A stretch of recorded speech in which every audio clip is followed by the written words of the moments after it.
kayo din ay nag-file po ng, you sponsored some bills na 11 pa na protected area bills. Ano po ang status ng mga ito?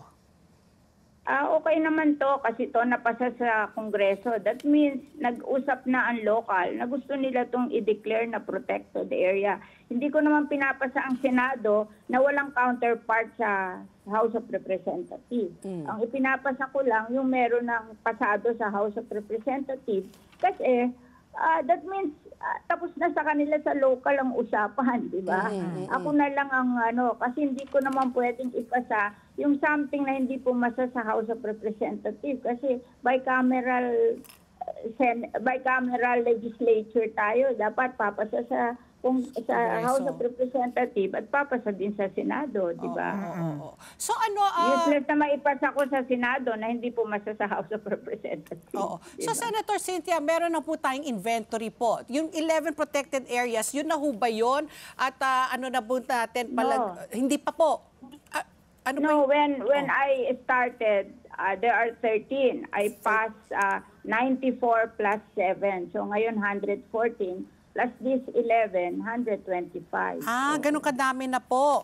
May almost 5 million hectares na yan. 5 million. Ang pinatatarget sa atin, 9 million. Sabi ko, parang hindi na kaya. Siguro 6 million kaya pa. 5 million hectares po of protected land po. So, this will remain with the government. Apos dapat po talaga yung pag-aalaga. Hindi naman necessarily sa government lahat yan. Meron din yung merong private ownership, but it should be developed according to environmental rules.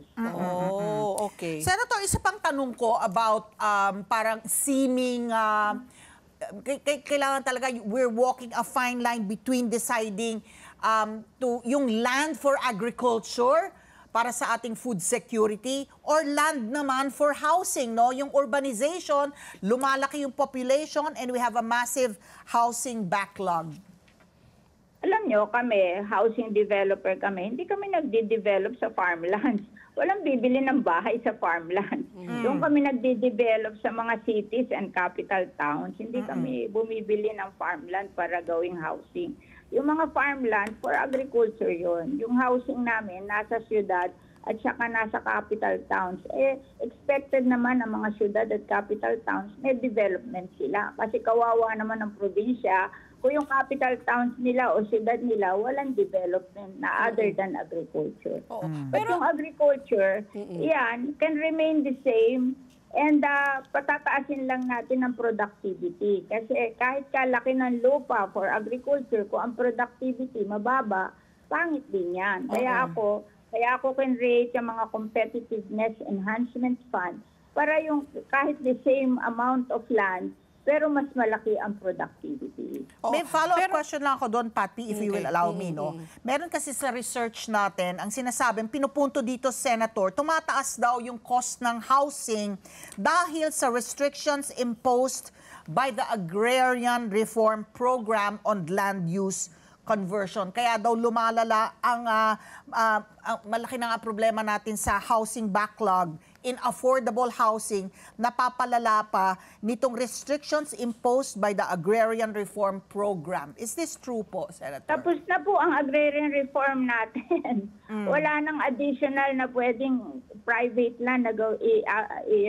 agrarian reform. Natapos na po yan noong 2013. Ang ginagawa na lang po ngayon, inaayos yung distribution kasi nag-collective CLOA sila. Hindi alam ng farmer kung alin ang land niya. So ngayon, dinidistribute na nga sa mga farmer yung kanilang land kasi ginagawa ng individual CLOA at nilalagyan ng titulo para kanila na yung lupa.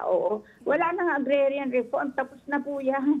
Distribution na lang ang natitira. Kaya hindi po totoo yan. At according sa law, after 10 years na makuha mo yung lupa mo, you can decide what to do with it. You have the authority yung landowner has the authority to decide what to do with it.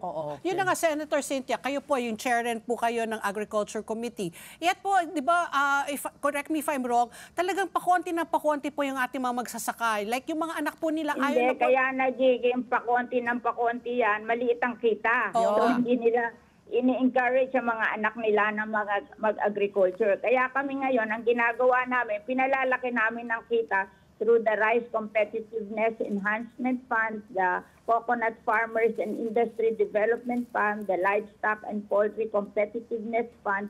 Lahat yan nilalagyan namin ng developmental. Kasi ang pagkakamali natin, hindi natin in-emphasize yung developmental. Yung ating agriculture, puro regulatory. Kaya pinapalitan namin ang kanilang attitude ngayon. It should be may regulatory, may developmental. Let's get together, Sunday 25.